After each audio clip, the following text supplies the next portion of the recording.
हमारी ट्रेन के हरिद्वार पहुंचने का टाइम दोपहर 2 बजे था, पर यह इतनी लेट हो गई कि हरिद्वार पहुंचते पहुंचते हमें शाम के 5 बज गए।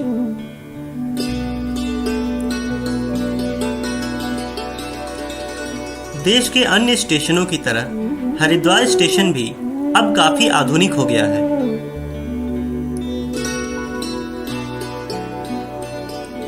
भले ही इसके आर्किटेक्चर में हमें थोड़े बहुत धार्मिक अंश दिख जाते हैं, जैसे कि गुंबद, लाल पीले रंग इत्यादि, पर अपनी आधुनिकता में यह किसी भी अन्य स्टेशन से कम नहीं। हमारी पहले से ही हरिद्वार की नरसिंह भवन धर्मशाला में बुकिंग थी, तो हम लोगों ने नरसिंह भवन में अपना सामान रखा और शाम को ही गंगा घाट पर दर्शन के लिए निकल गए।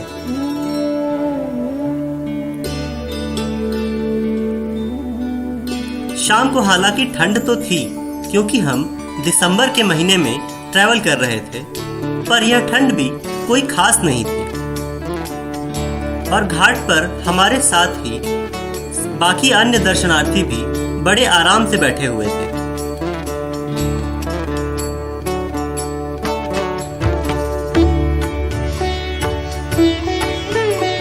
हमारे दोनों तरफ गंगा जी की धारा अपने कल कल प्रवाह के साथ बह रही थी और हम लोग बैठे हुए उस बहती धारा को निहार रहे थे। हर की पैड़ी पर लगता है कोई नया निर्माण कार्य हो रहा था।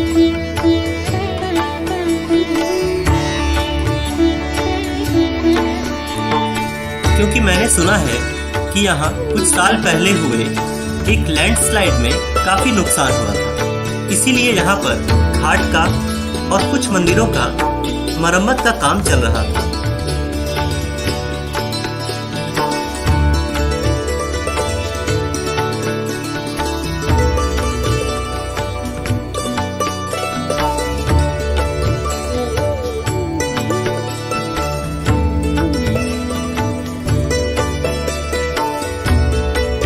शाम की आरती शायद हमारे पहुंचने के पहले ही समाप्त हो चुकी थी और दूसरी तरफ का घाट बिल्कुल खाली था।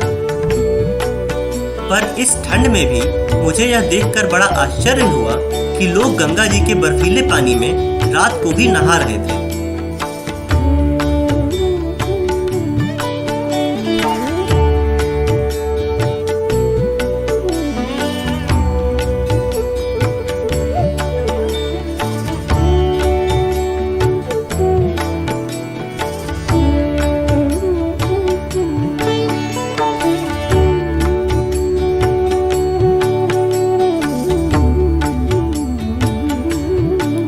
ठंड के बावजूद भी देखने वालों की भीड़ अच्छी खासी थी।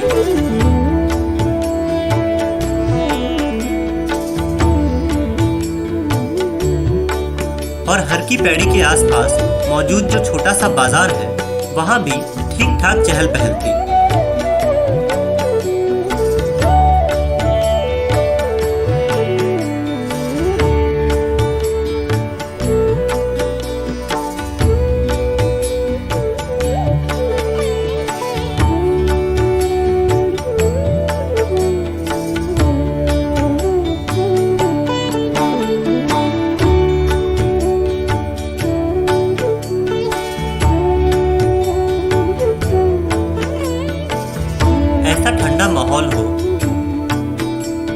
ऐसा ठंडा मौसम हो तो स्ट्रीट फूड खाने का अपना अलग ही आनंद है।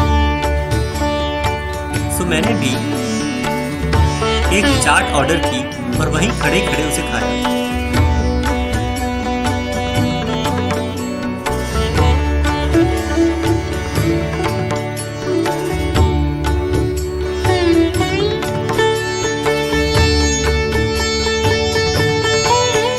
इसके बाद हम लोग अपनी धर्मशाला लौट आए और अगले दिन एकदम सुबह सुबह ही गंगा आरती देखने के लिए हर की पैड़ी पर पहुंच गए।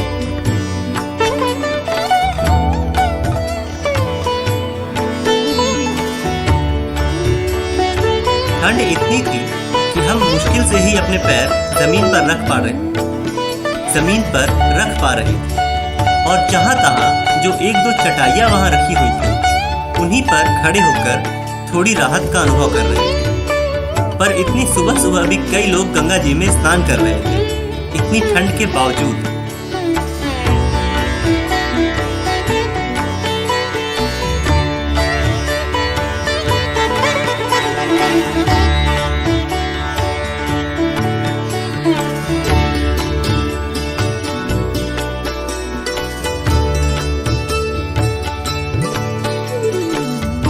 गंगा आरती के बाद हम लोगों ने थोड़ी बहुत यहाँ पर पूजा की और दीपदान किया।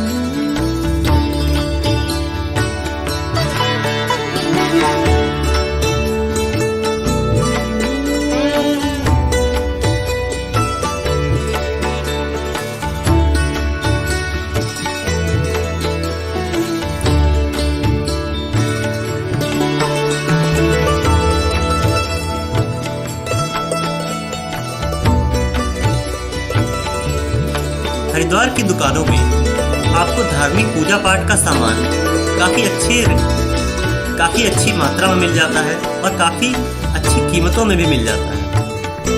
तो हम लोग भी अपने लिए एक शंख और बाकी अन्य छोटी मोटी चीज़ें ढूंढने के लिए हरिद्वार के बाज़ारों में घूमने लगे।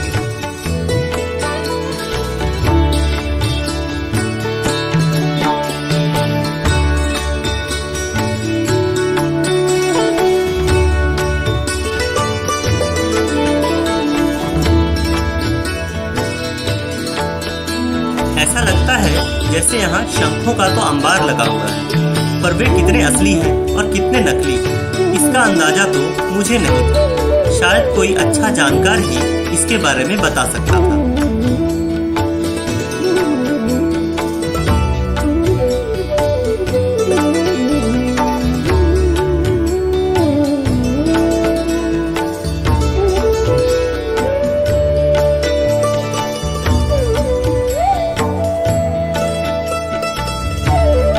इस बाजार में घूमते हुए हमने अपने घर वालों के लिए थोड़ा बहुत सामान खरीदा और थोड़ा बहुत पूजा का सामान भी खरीदा।